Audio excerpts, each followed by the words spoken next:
P Govindan എന്ന് പറയുമ്പോൾ നമ്മൾ വളരെ ഇൻ്റലക്ച്വൽ ആയിട്ടുള്ള നല്ലൊരു ഫിലോസഫറാണ്, പിന്നെ അങ്ങനെ കാര്യങ്ങൾ പിന്നെ ഒരു ബുദ്ധിജീവിയാണ് എന്നൊക്കെ ചിന്തിച്ചിരുന്നു. കൂറ്റനാടെ അപ്പം പിന്നെ കേരയിൽ വന്നു കഴിഞ്ഞാൽ എറണാകുളത്ത് തുടർന്ന് കൊച്ചി കൊണ്ടുപോയിട്ട് വിറ്റിട്ട് അടുത്ത ട്രെയിനിന് തിരിച്ചു പോരാമെന്ന് പറഞ്ഞ് കണ്ടെത്തിയ സാമ്പത്തിക ശാസ്ത്രജ്ഞനാണ് എം പി ഗോവിന്ദൻ മാഷ്. അപ്പോൾ കാലത്തിനനുസരിച്ചുള്ള വിവേക ബുദ്ധി ഇല്ലാതെ എന്തെങ്കിലുമൊക്കെ പറയാന്നുള്ളത്. സി പി എമ്മിനകത്ത് ഒരു മന്ത്രിയെക്കുറിച്ച് എന്തെങ്കിലും പരാതി ഉണ്ടെങ്കിൽ ആ പരാതി പറയേണ്ടത് മുഖ്യമന്ത്രിയുടെ അടുത്തല്ല, മറിച്ച് പാർട്ടി സെക്രട്ടറിയുടെ അടുത്താണ്. ആ പാർട്ടി സെക്രട്ടറിയുടെ അടുത്ത് പറയാതെ മുഖ്യമന്ത്രിയുടെ അടുത്ത് തന്നെ പരാതി പറയാൻ പോയിട്ടുണ്ടെങ്കിൽ സി പി എമ്മിന്റെ സംസ്ഥാന സെക്രട്ടറിക്ക് എന്ത് വിലയാണ് കൽപ്പിച്ചിട്ടുള്ളത് എം പി രാജേഷ്? അപ്പോൾ എല്ലായിടത്തും ബോർഡ് വെച്ചിട്ടുണ്ട്, ജനങ്ങൾ കാഴ്ചക്കാരല്ല കാവൽക്കാരാണ്. ഇത് ജനങ്ങൾ കാവൽക്കാരായി. ഇപ്പോൾ തേണ്ട ദേശീയപാതയിലൊക്കെ നടക്കുന്ന സംഭവങ്ങളും ബാക്കിയുള്ളതെല്ലാം ഇപ്പോൾ ഓരോ ഭാഗത്ത് പൊളിഞ്ഞുകൊണ്ടിരിക്കുക. പാവപ്പെട്ട അണികളെ പൊട്ടന്മാരൊക്കെ ഇപ്പോൾ ഇവരെന്നെ തുറന്ന് സംഭവിച്ചല്ലോ, നമ്മളെ നയങ്ങളൊന്നും അല്ലാന്ന് അവർ സംഭവിച്ചല്ലോ. മാർക്സിസ്റ്റ് അല്ലെങ്കിൽ കമ്മ്യൂണിസ്റ്റ് ഐഡിയോളജി ഇവിടെ നടപ്പിലാക്കുന്ന സർക്കാരല്ല. അപ്പോൾ ഇത് കമ്മ്യൂണിസ്റ്റ് സർക്കാർ എന്ന് പറയരുത്. രാജ്ഭായ് നമസ്കാരം. ഇടതുപക്ഷ ജനാധിപത്യ മുന്നണിയുടെ അല്ലെങ്കിൽ പിണറായി സർക്കാരിന്റെ 4ാം വാർഷികാഘോഷങ്ങൾ നടന്നുകൊണ്ടിരിക്കുകയാണ്. ഇപ്പോൾ വളരെ വിപുലമായ ആഘോഷ പരിപാടികളാണ് എല്ലാ സ്ഥലത്തും നടന്നുകൊണ്ടിരിക്കുന്നത്.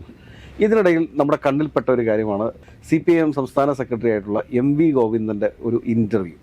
ആ ഇൻ്റർവ്യൂവിൽ അദ്ദേഹം പറയുന്നത് എങ്ങനെയാണെന്ന് ചോദിച്ചു കഴിഞ്ഞാൽ, ഈ സ്വകാര്യ സർവകലാശാല ബില്ലിനെക്കുറിച്ച് അദ്ദേഹത്തോട് ചോദിക്കുമ്പോൾ അദ്ദേഹം പറയുന്നുണ്ട് അതിനെ CPM ശക്തമായിട്ട് എതിർക്കുന്നു. CPMൻ്റെ നിലപാടുകൾ നടപ്പിലാക്കുന്ന ഒരു സർക്കാരല്ല കേരളം ഭരിക്കുന്നതെന്ന് അദ്ദേഹം അങ്ങോട്ട് പറഞ്ഞു വെക്കുക. കേരളത്തിൽ ഇപ്പോൾ ഭരിക്കുന്നത് CPM സർക്കാരല്ലേ? ഇതിനകത്തുള്ള പ്രശ്നം ഈ MV ഗോവിന്ദൻ മാഷ് നമ്മൾ ഈ അടുത്തറിയുമ്പോഴാണ് ഇതൊക്കെ വെറുതെ ഊതി വീർപ്പിച്ച ബലൂണാണെന്ന് മനസ്സിലാക്കുന്നത്. പണ്ടൊക്കെ ഞാനൊക്കെ ഈ പാർട്ടിക്കകത്ത് പ്രവർത്തിക്കുന്ന സമയത്തൊക്കെ MV ഗോവിന്ദൻ എന്ന് പറയുമ്പോൾ നമ്മൾ വളരെ ഇൻ്റലക്ച്വൽ ആയിട്ടുള്ള നല്ലൊരു ഫിലോസഫറാണ്, പിന്നെ അങ്ങനെ കാര്യങ്ങൾ പിന്നെ ഒരു ബുദ്ധിജീവിയാണ് എന്നൊക്കെ ചിന്തിച്ചിരുന്നു.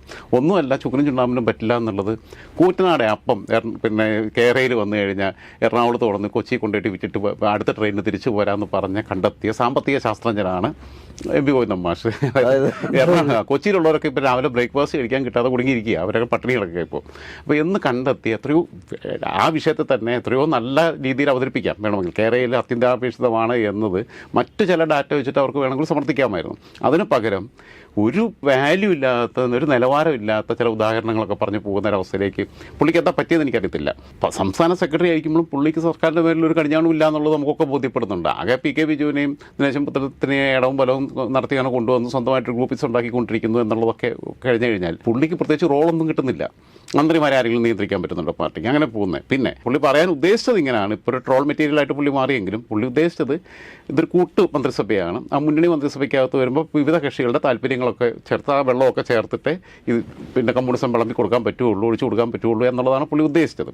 പക്ഷേ CPM ഉം CPI ഇവർ രണ്ടുപേരും തന്നെ ഒരുമിച്ച് നിന്ന് കഴിഞ്ഞാൽ മത്സരിക്കാൻ പറ്റുന്ന ഭൂരിപക്ഷമുണ്ട്. 2011 ഉമ്മൻചാണ്ടി സർക്കാർ വരുമ്പോൾ കോൺഗ്രസിന് ഒറ്റയ്ക്ക് തീരുമാനം എടുത്ത് പോകാൻ പറ്റില്ല. കോൺഗ്രസിന് ഒരു കാലത്തും പറ്റത്തില്ല, കാരണം മുസ്ലിം ലീഗ് ഇല്ലാതെ അവർക്ക് നിലനിൽക്കാൻ പറ്റില്ല. മുസ്ലിം ലീഗിന് കൂടെ ബോധ്യപ്പെടുത്തുന്ന തീരുമാനങ്ങളിലേക്ക്, നയസമീപനങ്ങളിലേക്ക് സർക്കാരിന് പോകാൻ പറ്റുള്ളൂ. പക്ഷേ ഇവർക്ക് അങ്ങനെയല്ലല്ലോ. പിന്നെ ഭൂരിപക്ഷമുള്ള സ്ഥിതിക്ക് അവർക്ക് അവരെ നയങ്ങൾ നടപ്പിലാക്കാൻ പറ്റുന്നുണ്ട്. ഇല്ലെങ്കിൽ പിന്നെ നയം പറഞ്ഞ് നടക്കരുത്. ഇവർ എന്തെല്ലാം കാര്യങ്ങൾ പറഞ്ഞത് വിഴുങ്ങിയിട്ടുണ്ട്.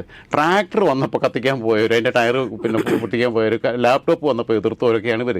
ഇപ്പം ഇവർക്ക് ഈ ഫോണില്ലാതെ ഇരിക്കാൻ പറ്റത്തില്ലല്ലോ. അപ്പോൾ കാലത്തിനനുസരിച്ചുള്ള വിവേക ബുദ്ധി ഇല്ലാതെ എന്തെങ്കിലുമൊക്കെ പറയാമെന്നുള്ളത്. ഇവർ പറയുന്ന ഐഡിയോളജി ഇപ്പം ആഗോളവൽക്കരണം, ഉദാരവൽക്കരണം എന്നൊക്കെ പറഞ്ഞാൽ ലിബറലൈസേഷനും ഗ്ലോബലൈസേഷനും എതിരായിട്ടാണല്ലോ ഇവർ നിരന്തരമായിട്ട് പറഞ്ഞുകൊണ്ടിരുന്നത്. സത്യത്തിൽ ഗ്ലോബലൈസേഷൻ്റെയും ലിബറലൈസേഷൻ്റെയും നമ്മുടെ പുത്തൻ സാമ്പത്തിക നയത്തിൻ്റെ, നരസിംഹറാവുവിൻ്റെ പിന്നെ പ്രധാനമന്ത്രിയാകുമ്പോൾ മൻമോഹൻ സിംഗിനെ കൊണ്ടുവന്നിട്ട് പുത്തൻ സാമ്പത്തിക നയത്തിൻ്റെ ഗുണഫലങ്ങളാണ് ഇപ്പോൾ ഇന്ത്യ അനുഭവിച്ചുകൊണ്ടിരിക്കുന്നത്.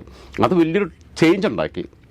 ഓരോ കാര്യത്തിനകത്തും ആ ഒരു ദീർഘവീക്ഷണം അതിനകത്തുണ്ടായിരുന്നു. അതിൻ്റെ തുടർച്ചയാണ് പിന്നീട് വന്നിട്ടുള്ള സർക്കാരുകളെല്ലാം കൊണ്ടു നടന്നത്. അവരെ തന്നെ മൻമോഹൻ സിംഗ് പിന്നീട് പ്രധാനമന്ത്രിയാകുമ്പോഴും അത് തന്നെയാണ് ഫോളോ ചെയ്ത് വന്നത്. അന്ന് ഇതിനെല്ലാം ഇവർ എതിർത്തു. പാവപ്പെട്ട ഇപ്പം മലപ്പുറത്തൊക്കെ നിലമ്പൂർ ഭാഗത്തൊക്കെ ട്രൈബൽസിൻ്റെ ഇടയിൽ വരെ പോയിട്ട് ഇവർ ഇംഗ്ലീഷ് വാക്ക് പിന്നെ ഉപയോഗിച്ച് ഉദാരവൽക്കരണം പോലും പറയത്തില്ല. ലിബറലൈസേഷൻ, ഗ്ലോബലൈസേഷൻ, അവർക്ക് ഇതിൻ്റെ അർത്ഥം പോലും അറിയത്തില്ല. കൈയടിക്കും. പറയുന്നവർക്കും അറിയത്തില്ല.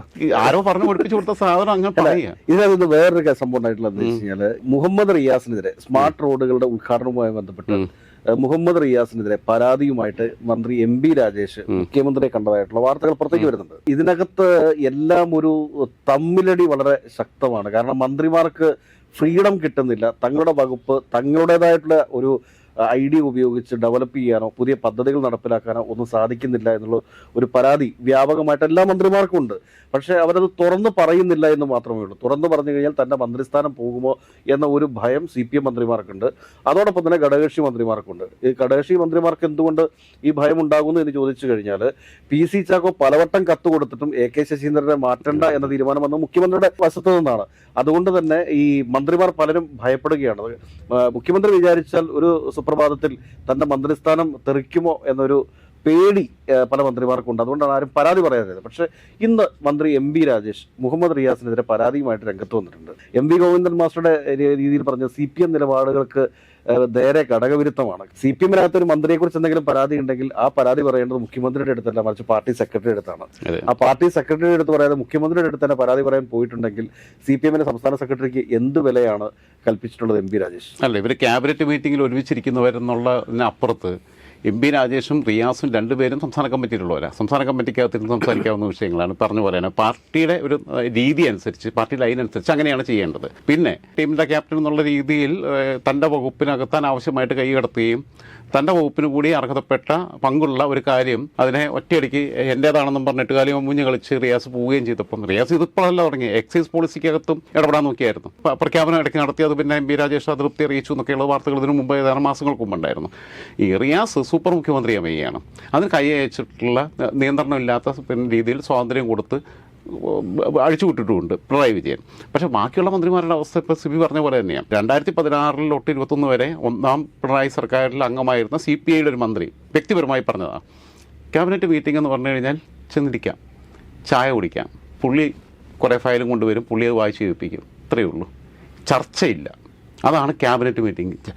ജനാധിപത്യ വേദിയല്ലേ ക്യാബിനറ്റ് എന്ന് പറഞ്ഞു കഴിഞ്ഞാൽ, അഭിപ്രായങ്ങൾ പറയണ്ടേ, അതിനുള്ള ഒരു സ്പേസ് പോലും കൊടുക്കുന്നതിനാണ്. പുള്ളിയുടെ മുമ്പിൽ ആരും പറയാൻ നിൽക്കുന്നില്ല. അപ്പോൾ CPI-യുടെ അവസ്ഥ അതാണെങ്കിൽ പിന്നെ ബാക്കിയുള്ള ഘടകകക്ഷികളുടെ അവസ്ഥ എന്താണെന്നുള്ളത് നമ്മളൊന്ന് ആലോചിച്ച് നോക്കാമല്ലോ. അതാണ് അതിൻ്റെ സ്ഥിതി വരുന്നത്. പിന്നെ ഒറ്റയ്ക്ക് അവർ ചെയ്യുന്ന കാര്യങ്ങളൊക്കെ ചെയ്യുന്നുണ്ട്. ഇപ്പോൾ KSRTC ഗതാഗത വകുപ്പ് മന്ത്രി എന്നുള്ള രീതിയിൽ ഗണേഷ് കുമാർ കുറേ കാര്യങ്ങൾ ഇനിഷ്യേറ്റീവ് എടുത്ത് ചെയ്യുന്നുണ്ട്. അങ്ങനെ ഓരോരുത്തരും ചെയ്യുന്നുണ്ട്. റിയാസിൻ്റെ കോൺട്രിബ്യൂഷൻ തന്നെ ഒരു വട്ടം ഞാൻ കണ്ടത് ഒരു PWD ഗസ്റ്റ് ഹൗസ്, കാരണം അവരുടെ വകുപ്പാണല്ലോ, ഗസ്റ്റ് ഹൗസിൻ്റെ പുറകിൽ മദ്യക്കുപ്പി ഇരിക്കുന്നത്, അതും പോകുന്നിടത്തല്ല PR ടീമിനെ കൊണ്ടാണ് പോവുക, ക്യാമറയും കൊണ്ട് ഇങ്ങനെ വന്ന് നിന്നിട്ട് ഇതെന്താ ഇവിടെ എന്ന് പറഞ്ഞിട്ട് അവിടുത്തെ ജീവനക്കാരോട് ചൂടാവുക. അതിൻ്റെ പുറകിൽ അവിടെ ഈ പിന്നെ ചപ്പുചവറിൻ്റെ ഇടയിൽ ഇങ്ങനെ ഒരു മദ്യക്കുപ്പി കിടക്കുന്നുണ്ടെന്നുള്ളത് ഇത് കൊണ്ടുപോയിട്ടിട്ട് പോയി എടുത്താണോ എന്ന് സംശയമുണ്ട്. കാരണം അല്ലെങ്കിൽ എങ്ങനെ കൃത്യമായിട്ട് ഐഡന്റിഫൈ ചെയ്യുന്നത്? പണ്ട് നരേന്ദ്രമോദി ചപ്പ് കൊണ്ടുപോയിട്ടിട്ട് ശുചീകരണമായിട്ട് ബന്ധപ്പെട്ട് സ്വച്ഛ് ഭാരത്, അതെ, സ്വച്ഛ് ഭാരത്. അപ്പം ഈ രീതിയിലുള്ള ഗിമ്മിക്കുകളാണ് കാണിക്കുന്നത്. അതേപോലെ റോഡിൽ എവിടെയെങ്കിലും ജനങ്ങൾക്ക് എല്ലായിടത്തും ബോർഡ് വെച്ചിട്ടുണ്ട്, ജനങ്ങൾ കാഴ്ചക്കാരല്ല കാവൽക്കാരാണ്. ഇത് ജനങ്ങൾ കാവൽക്കാരായി. ഇപ്പോൾ തേണ്ട ദേശീയപാതയിലൊക്കെ നടക്കുന്ന സംഭവങ്ങളും ബാക്കിയുള്ളതെല്ലാം ഇപ്പോൾ ഓരോ ഭാഗത്ത് പൊളിഞ്ഞുകൊണ്ടിരിക്കുക. അശാസ്ത്രീയമായ നിർമ്മാണമാണ് അതിൻ്റെ അടിസ്ഥാനം എന്നുള്ള രീതിയിലുള്ള വലിയ ആക്ഷേപങ്ങളാണ്, സംശയമൊന്നുമില്ലല്ലോ. പരിസ്ഥിതി പഠനം നടത്താത്തതിൻ്റെ പ്രശ്നമാണ്. പരിസ്ഥിതിയെക്കുറിച്ച് പഠനം നടത്തിയിട്ടാണ് ഈ ഒരു പ്രൊജക്റ്റൊക്കെ കൊണ്ടുവരുന്നെങ്കിൽ അത് ഡീറ്റെയിൽഡ് DPR എന്ന് പലരും പറയാറുണ്ടല്ലോ. പക്ഷേ ഡീറ്റെയിൽഡ് പ്രൊജക്ട് റിപ്പോർട്ടിൽ പരിസ്ഥിതി പഠനമോ കാര്യങ്ങളോ ഒന്നും ഇവർ നടത്തുന്നില്ല എന്നുള്ളത് മറ്റൊരു സത്യമായിട്ട് ഇവിടെ അവശേഷിച്ചുകൊണ്ടിരിക്കുക. അതെ, നമ്മുടെ പിന്നെ ഭൂപ്രകൃതിക്കും നമ്മുടെ കാലാവസ്ഥയ്ക്കും ഇത് രണ്ടിനും അനുസൃതമായ രീതിയിലുള്ള ഗവേഷണങ്ങളും കാര്യങ്ങളും പഠനങ്ങളൊക്കെ നടത്തിയിട്ട് വേണം ഒരു പ്രൊജക്റ്റ് കൊണ്ടുവരാൻ. ഇതൊന്നും ചെയ്യാതെ തോന്നുന്ന പോലെ എങ്ങനെയെങ്കിലും ഉദ്ഘാടനം ചെയ്യാനുള്ള വ്യഗ്രത മാത്രമേ ഉള്ളത്. റിയാസിന് ഫ്ലെക്സും വെക്കാനുള്ള വ്യഗ്രതയേ ഉള്ളൂ. റോഡിലെവിടെയെങ്കിലും ചെറിയൊരു കുഴിയൊക്കെ ഉള്ളടത്ത് പോയിട്ട് വന്നിട്ട് നോക്കി പിന്നെ ആൾക്കാരെടുത്ത് ഷൗട്ട് ചെയ്യുന്നതും കോൺട്രാക്ടർമാരെടുത്ത് പിന്നെ കയർക്കുന്നതും ഒക്കെ വീഡിയോ എഞ്ചിനീയർമാരാണ് പ്രധാനപ്പെട്ട. അതെ, ഇത് ചെയ്യും. അതേസമയം കാര്യമായ വിഷയത്തിനകത്ത് ഇടപെടുന്നുമില്ല. ഒന്നും ചെയ്യാതെ എന്തൊക്കെയോ ചെയ്യുന്നു എന്ന് തോന്നിപ്പിക്കുന്നു എന്നുള്ള. പിന്നെ ഒരു മന്ത്രിസഭയെ സംബന്ധിച്ചിടത്തോളം സംഭവം ശരിയാണ്, ഒരു പാർട്ടിയുടെ മാനിഫെസ്റ്റോ തന്നെ കൊണ്ടുവരാൻ പറ്റില്ല എന്ന് പറഞ്ഞു. പക്ഷേ ഞാൻ പറഞ്ഞു, ന്യൂനപക്ഷ സർക്കാരായിരുന്ന നരസിംഹ റാവുവിന് ഇച്ഛാശക്തിയോടുകൂടി കൊണ്ടുവരാൻ കഴിഞ്ഞു. കേരളത്തിൽ എന്തുകൊണ്ടാണ്? കേരളത്തിൽ കമ്മ്യൂണിസം എന്ന് ഇവർ പറയുന്നതല്ലാതെ EMS-ന്റെ മന്ത്രിസഭകളിൽ മാത്രമാണ് ഒരു കമ്മ്യൂണിസ്റ്റ് ലൈനിൽ അവർ പോയത്. PK വാസുദേവൻ വന്ന സമയത്തൊക്കെ കമ്മ്യൂണിസം അച്യുതമേനോനും കുറച്ചൊക്കെ കൊണ്ടുവന്നിട്ടുണ്ട്. PK വാസുദേവനും നല്ല രീതിയിൽ കമ്മ്യൂണിസ്റ്റ് സർക്കാർ തന്നെയാണ്. പക്ഷേ പിന്നീട് നായനാർ തൊട്ടിങ്ങോട്ട് വരുമ്പം ആർക്കും കമ്മ്യൂണിസ്റ്റ് നയങ്ങളിൽ നിന്ന് വ്യതിചലിക്കാതെ നിൽക്കണം എന്ന് ആഗ്രഹിച്ച VS അച്യുതാനന്ദനെ ഇവർ പൂട്ടിടുകയും ചെയ്തു. ആലോചിച്ച് നോക്കും, R ബാലകൃഷ്ണപിള്ളയും പിന്നെ VS അച്യുതാനന്ദനെയും ഒന്നാം പിണറായി സർക്കാരിൽ ഒരുമിച്ച് ക്യാബിനറ്റ് പദവി കൊടുത്ത ആൾക്കാരാണ്. R ബാലകൃഷ്ണപിള്ള ജയിലിലാവാൻ കാരണം VS അച്യുതാനന്ദനായിരുന്നു. അപ്പോൾ ഇവർ രണ്ടുപേരും, ബാലകൃഷ്ണപിള്ള ഈസ് ഈക്വൽ ടു പിന്നെ VS അച്യുതാനന്ദൻ എന്നുള്ള രീതിയിൽ അദ്ദേഹത്തെ ഡീഗ്രേഡ് ചെയ്ത് അദ്ദേഹത്തിന് എന്തോ അബദ്ധത്തിലാണ് അത് ഏറ്റെടുത്തത്, മകൻ്റെ നിർബന്ധപ്രകാരം ഏറ്റെടുത്തതെന്ന് പറഞ്ഞു. എനിക്ക് പറ്റത്തില്ല, സൗകര്യമില്ല എന്ന് പറഞ്ഞാൽ മതിയായിരുന്നു. MLA സ്ഥാനം കൂടെ രാജിവെച്ച് വീട്ടിലിരിക്കണം എന്നുള്ള അഭിപ്രായക്കാരനാണ് ഞാൻ. ഭരണപരിഷ്കാര കമ്മീഷന്റെ ചെയർമാനാക്കി, മുന്നോക്ക വികസന കോർപ്പറേഷൻ അതെ, അതിന്റെ ക്യാബിനറ്റ് റാങ്ക് കൊടുത്തിട്ട് കേരളത്തിന്റെ ചരിത്രത്തിൽ അഴിമതി നടത്തി ജയിലിൽ പോയ ആളെ ക്യാബിനറ്റിൽ കൊണ്ടുവന്ന ആളാണ് പിണറായി വിജയൻ. അപ്പോൾ ഇവരെവിടെ? അതേപോലെ സ്വാശ്രയ വിദ്യാഭ്യാസ സമരം, സ്വാശ്രയ വിദ്യാഭ്യാസ സമരത്തെ ഇപ്പം സ്വാശ്രയ വിദ്യാഭ്യാസ സ്ഥാപനങ്ങളെ കുറിച്ച് പറഞ്ഞപ്പോഴാണല്ലോ പിന്നെ അപ്പം മാഷ് ഈ കാര്യം പറഞ്ഞത്. അപ്പം മാഷ് മനസ്സിലാക്കേണ്ട കാര്യമുണ്ട്, ഈ സ്വാശ്രയ വിദ്യാഭ്യാസ സ്ഥാപനങ്ങൾക്കെതിരെ വലിയ സമരം നടത്തിയാരാ? ആ സമയത്ത് പിന്നെ ടി മുഹമ്മദ് ബഷീറായിരുന്നു തോന്നുന്നു മന്ത്രി. ആ സമയത്ത് ഈ പ്രൊജക്റ്റുകൾ വരുമ്പോൾ അതിനെതിരെ ഏറ്റവും സമരം നടത്തിയിട്ട് ഇവരെ മക്കളെല്ലാം സെൽഫ് ഫിനാൻസിങ് കോളേജുകളിൽ പറഞ്ഞയക്കുക. എന്നിട്ട് ഇപ്പം വിദേശ സർവകലാശാലകളുടെ ഓഫ് ക്യാമ്പസുകൾ ഇവിടെ കൊണ്ടുവരാൻ നോക്കുന്നു. ആരും വരത്തില്ല. അങ്ങനെ അറിയപ്പെടുന്ന ഓക്സ്ഫോർഡൊന്നും വേണ്ട, കേംബ്രിഡ്ജ് ഒന്നും വേണ്ട, ഏതെങ്കിലും വല്ല ശ്രീലങ്കയിലൊക്കെയുള്ള ഇപ്പോൾ നമ്മൾ 10,000 രൂപ കൊടുത്ത ഡോക്ടറേറ്റ് തരുന്ന യൂണിവേഴ്സിറ്റികളുണ്ട് ശ്രീലങ്കയിൽ, കൊളംബോയിലൊക്കെ. അങ്ങനെയുള്ള വല്ല കടലാസ് സർവകലാശാലകൾ ഇവിടെ വന്ന് തുടങ്ങിയെങ്കിലായി. അല്ല, അതുപോലും തുടങ്ങാൻ സാധ്യതയില്ല. പിള്ളേർ പഠിക്കാൻ പ്രധാന സൗകര്യങ്ങളില്ലാതെ ഒരു കാരണവശാലും ഇന്ന് തന്നെ നോക്കുക, ഇവിടെ രാവിലെ 9 മണിക്ക് കറണ്ട് പോയിട്ട് വന്നിരിക്കുന്നത് വൈകിട്ട് 4 മണിക്കാണ്. അതെ അതെ. കറണ്ടിന് പകരമായിട്ട് ഇപ്പോൾ സോളാറുണ്ട്, മറ്റു പല മാർഗങ്ങളുണ്ട് എന്നൊക്കെ പറയുമെന്ന് പറഞ്ഞാൽ വൈദ്യുതിയുടെ സ്ഥാനത്ത് വൈദ്യുതി തന്നെ വേണമെന്നേ. അപ്പൊ അങ്ങനെയൊക്കെയുള്ള ഒരു അടിസ്ഥാന സൗകര്യങ്ങളുടെ അവൈലബിലിറ്റി ഇല്ലാതെ എങ്ങനെയാണ് ഈ വിദേശ സർവകലാശാലകളൊക്കെ ഇവിടെ വരിക എന്നുള്ളതാണ് പ്രധാനമായിട്ടും ചർച്ച ചെയ്യപ്പെടുന്നത്. വിദേശ സർവകലാശാല മാത്രമല്ല, ബാക്കിയുള്ള കാര്യങ്ങളെല്ലാം എടുത്തു നോക്കും. ഓരോ വിഷയത്തിനകത്ത് ഇവരെ സമീപനം, ഇവരെ ഈ പാവപ്പെട്ട അണികളെ പൊട്ടന്മാരൊക്കെ ഇപ്പോൾ ഇവരെന്നെ തുറന്നു സമ്മതിച്ചല്ലോ, നമ്മളെ നയങ്ങളൊന്നും അല്ലാന്ന്. ഇവിടെ ഈ പാവങ്ങളൊക്കെ നാളെ അല്ലെങ്കിൽ മറ്റന്നാളെ വിപ്ലവം ഉണ്ടാവുന്ന കണ്ടിരിക്കുക, വർഗരഹിത സമൂഹം ഉണ്ടാവുന്ന കണ്ട്. ക്ലാസ് ഇതേപോലെ നിലനിൽക്കണം എന്ന് ഏറ്റവും കൂടുതൽ ആഗ്രഹിക്കുന്നത് CPM ആണ്. ഇതില്ലാതെ ആകുക എന്ന് പറഞ്ഞാൽ അവരെ ഉണ്ടാക്കി വെക്കാനുള്ള പരിപാടി ചെയ്യും. കാരണം എന്താണെന്ന് വെച്ച് കഴിഞ്ഞാൽ ക്ലാസ് ഇല്ലാതായി കഴിഞ്ഞാൽ പിന്നെ ഇവർക്ക് ക്ലാസ് പൊളിറ്റിക്സ് പറഞ്ഞ് പ്രവർത്തിക്കാൻ പറ്റത്തില്ലല്ലോ.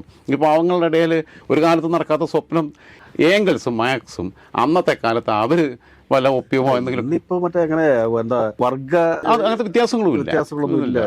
അവർ തന്നെ ആഗ്രഹിക്കുന്നില്ല വർഗരഹിത വിപ്ലവങ്ങളൊന്നും അവർ ആഗ്രഹിക്കുന്നില്ല. കാരണം തൊഴിലാളി വർഗ വിപ്ലവം അവർക്ക് പറയാൻ സാധിക്കും. എല്ലാവരും മുതലാളിമാരായി കഴിഞ്ഞാൽ, അല്ലെങ്കിൽ മുതലാളിമാരുടെ ശിങ്കിളികളായി കഴിഞ്ഞാൽ, അപ്പൊ അതിനനുസരിച്ചിട്ട് ഇനി വർഗരഹിത വിപ്ലവത്തെ കുറിച്ചൊന്നും അവർക്ക് പറയുന്നില്ല. അവരെ സംബന്ധിച്ചിട്ട് എങ്ങനെ പണം ഉണ്ടാക്കാം എന്നതിനപ്പുറത്തേക്ക് ഒരു ചിന്ത. അത് CPM-കാർക്ക് മാത്രമല്ല, കോൺഗ്രസ്സുകാരെ എല്ലാവരുടെയും കാര്യമാണ് ഈ പറയുന്നത്. അതെ അതെ. കോൺഗ്രസ് പിന്നെ അങ്ങനെ പ്രത്യേകിച്ച് ഐഡിയോളജി ഒന്നുമില്ല. ഗാന്ധിസൊക്കെ അവർ എത്രയോ കാലം മുമ്പ് ഉപേക്ഷിച്ചു. സുകുമാർ അഴി കൂടെ തന്നെ ഒരിക്കൽ പറഞ്ഞിട്ടുണ്ട്, എനിക്കൊരു കോൺഗ്രസ്സുകാരനായിട്ട് മരിക്കണമെന്നായിരുന്നു ആഗ്രഹം, പക്ഷേ എനിക്ക് മുമ്പേ കോൺഗ്രസ് മരിച്ചുപോയി എന്നാണ് പറഞ്ഞത്. അപ്പോൾ ഗാന്ധിസൊക്കെ അവർ ഉപേക്ഷിച്ചു. ഇവരതേപോലെ. പക്ഷേ ഇപ്പോഴും മാർക്സിസം എന്ന് പറഞ്ഞിങ്ങനെ ഇതാണ് മാർക്സിസം എന്നൊക്കെ പറഞ്ഞ് പാട്ടൊക്കെ പാടി ഇങ്ങനെ നടക്കുന്നു എന്ന് പറയുമ്പം ഈ ക്യൂബ മുകുന്ദന്മാർ ഒരുപാട് പേരുണ്ട് ഇതിനകത്ത്.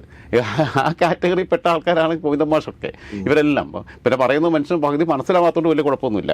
ഇവർ ഇപ്പം ചെയ്യുന്ന നെറികേടുകൾ ആലോചിച്ച് നോക്കും. ഇവർ തൊഴിലില്ലായ്മയ്ക്കെതിരെയും അതുപോലെ റിട്ടയർമെൻറ്റ് പ്രായം, പെൻഷൻ പ്രായം വർദ്ധിപ്പിക്കുന്നതിനെതിരെയൊക്കെ സമരം നടത്തി വരും. റിട്ടയർഡായ ആൾക്കാരെല്ലാം തങ്ങൾക്ക് ഇഷ്ടമുള്ള സ്ഥലത്ത് കൊണ്ടുവന്നിടുന്നുണ്ട്. ഉന്നത ഉദ്യോഗസ്ഥരെ സാമ്പത്തികമായിട്ട് സുരക്ഷിതത്വം നേടിയിട്ടുള്ള ആളുകളെ, ലക്ഷങ്ങൾ പെൻഷൻ മേടിക്കുന്നവരെ, അതിന് പുറമെ ലക്ഷങ്ങൾ ശമ്പളം കൊടുത്ത് നമ്മൾ മുമ്പൊരിക്കൽ ചർച്ച ചെയ്തുകൊണ്ട് അതുകൊണ്ട് അതിൻ്റെ വിശദാംശങ്ങളിലേക്ക് പോകുന്നില്ല. KB തോമസിനെ പോലെ എത്രയോ ലക്ഷം മാസം പെൻഷൻ കിട്ടുന്ന ദീർഘകാലം കേന്ദ്രമന്ത്രിയും സംസ്ഥാന മന്ത്രിയും MP-യും MLA ഒക്കെ ആയിട്ടിരുന്ന ആളെ ഈ പിന്നെ വയസ്സുകാലത്ത് കൊണ്ടുപോയിട്ട് ക്യാബിനറ്റിൽ റാങ്ക് കൊടുത്തേക്കുക, ഡൽഹി കൊണ്ടിട്ടേക്കുക. ഡൽഹി കൊണ്ടിട്ടിട്ട് എന്താ കാര്യം? അത് ഇങ്ങനെയുള്ള കുറേ ആളുകളെ ആരെയൊക്കെ കൊണ്ടൊന്ന് അക്കോമഡേറ്റ് ചെയ്യുന്നു. ഇവർക്ക് തോന്നുമ്പോൾ ഒരു ബോർഡും കോർപ്പറേഷനൊക്കെ ഉണ്ടാക്കുകയാണ്, ഓരോരുത്തരെ ഓരോ സ്ഥാനത്ത് കൊണ്ടിരുത്താം. എന്നാൽ അതിനു വേണ്ടി വിറക് വെട്ടുകയും വെള്ളം കോരുകയും ചെയ്യുന്ന കുറേ പാവങ്ങളുണ്ട് ഇപ്പോഴും. എവിടെയും ഒരു പിന്നെ സ്ഥാനത്തും അക്കോമഡേറ്റ് ചെയ്യപ്പെടാത്തവർക്ക് അവർക്ക് കാര്യമായിട്ടുള്ള പരിഗണന നൽകിയിട്ടില്ല. ഒന്നും വേണ്ട, ഈ ചാനൽ ചർച്ചയ്ക്കകത്ത് പോയിട്ട് നാട്ടുകാരെ തെറിവിളി കേൾക്കുന്ന പിന്നെ ഒരുപാട് പേരുണ്ട്, ഡിബേറ്റേഴ്സ്. അവരെയൊന്നും പരിഗണിക്കുന്നില്ല. അപ്പം ഒരു പ്രാവശ്യം നമ്മുടെ ആരിഫ് മുഹമ്മദ് ഖാൻ ഗവർണറായിരിക്കുമ്പോൾ അദ്ദേഹം ചോദിച്ചൊരു ചോദ്യമുണ്ട്, ഇന്ത്യ മുഴുവൻ ഭരിക്കുന്ന കേന്ദ്രമന്ത്രിമാർക്ക്, ഇത്രയും വിശാലമായ രാജ്യം ഭരിക്കുന്ന കേന്ദ്രമന്ത്രിമാർക്ക് 15-ൽ കൂടുതൽ സ്റ്റാഫില്ല, പേഴ്സണൽ സ്റ്റാഫില്ല. ഇവിടെ 27 പേരും 30 പേരും ആ സ്റ്റാഫ്. അത് തന്നെ 2 വർഷം കഴിയുമ്പോൾ ഒരു ബാച്ചിനെ ഒന്നായിട്ട് മാറ്റുക. അപ്പോൾ 2 വർഷമായി കഴിഞ്ഞാൽ ഇവർക്ക് ആജീവനാന്ത പെൻഷനാണ്. 2 വർഷം കഴിയുമ്പം ഈ 27 പേരെ അല്ലെങ്കിൽ 30 പേരെ മാറ്റിയിട്ട് പുതിയൊരു ടീമിനെ കൊണ്ടുവരുന്നത്. അപ്പോൾ അവർക്കും പെൻഷനായി. അങ്ങനെ ചെയ്തുകൊണ്ടിരിക്കുന്നത്. അപ്പം ഇതിൻ്റെ ബാധ്യത ആരിലാണ് പോകുന്നത്? ഇവരെ പിന്നെ ഈ കൂലിത്തൊഴിലാളികളായിട്ട് പാർട്ടി പണി എടുക്കാൻ വേണ്ടി പറ്റും. കാരണം അവർക്ക് പെൻഷൻ കിട്ടുമല്ലോ. ഇങ്ങനെയുള്ള രീതി ഒരു കാര്യത്തിനകത്തും അവർ കേരളത്തിൽ കൊണ്ടുവന്ന ഏറ്റവും വലിയ വികസനം എന്താ? ഇപ്പം നെടുമ്പാശ്ശേരി എയർപോർട്ട് അവർ കൊണ്ടുവന്നതല്ല, മെട്രോ അവർ കൊണ്ടുവന്നതല്ല, ഒന്നും അവർ കൊണ്ടുവന്നതല്ല. അവർ കൊണ്ടുവന്ന ഏറ്റവും വലിയ വികസനം എന്ന് പറയുന്നത് AKI സെൻറ്റർ നവീകരിച്ചുണ്ടാക്കി. തീർച്ചയായിട്ടും ആ ഒരു വികസനം മാത്രമേ ഉള്ളൂ. അതാണ് കേരളത്തിൽ കൊണ്ടുവന്നിട്ടുള്ളത്. അപ്പോൾ അടിസ്ഥാനപരമായിട്ട് ഇവർ അതിനകത്ത് ഇരുന്നിട്ട് ഈ വിഡ്ഢിത്തരങ്ങളെല്ലാം ആലോചിച്ച് നാട്ടുകാരുടെ മുമ്പിൽ വിളമ്പിക്കൊണ്ടിരിക്കുന്നതല്ലാതെ അവർ സംഭവിച്ചല്ലോ. മാർക്സിസ്റ്റ് അല്ലെങ്കിൽ കമ്മ്യൂണിസ്റ്റ് ഐഡിയോളജി ഇവിടെ നടപ്പിലാക്കുന്ന സർക്കാരല്ല. അപ്പോൾ ഇത് കമ്മ്യൂണിസ്റ്റ് സർക്കാർ എന്ന് പറയരുത് ഇനി അതിനെ. തീർച്ചയായിട്ടും ഇതൊരു കമ്മ്യൂണിസ്റ്റ് സർക്കാരല്ല. CPM നിലപാടുകൾ ഒന്നുമില്ലാത്ത ഒരു സർക്കാർ ഒരു ഇടതുപക്ഷം എന്ന് പോലും പറയാൻ പറ്റത്തില്ല, ഒരു പിണറായി സർക്കാർ. സത്യം പറഞ്ഞു കഴിഞ്ഞാൽ എം വി ഗോവിന്ദൻ മാസ്റ്റർ സംബന്ധിച്ചിരിക്കുന്നത് ഇതൊരു LDF സർക്കാരല്ല, ഇതൊരു പിണറായി സർക്കാർ ആണ് എന്ന്. അതാണ് ഇതിനെ പറഞ്ഞ് അവസാനിപ്പിക്കാൻ പറ്റുന്നൊരു കാര്യം. യെസ്.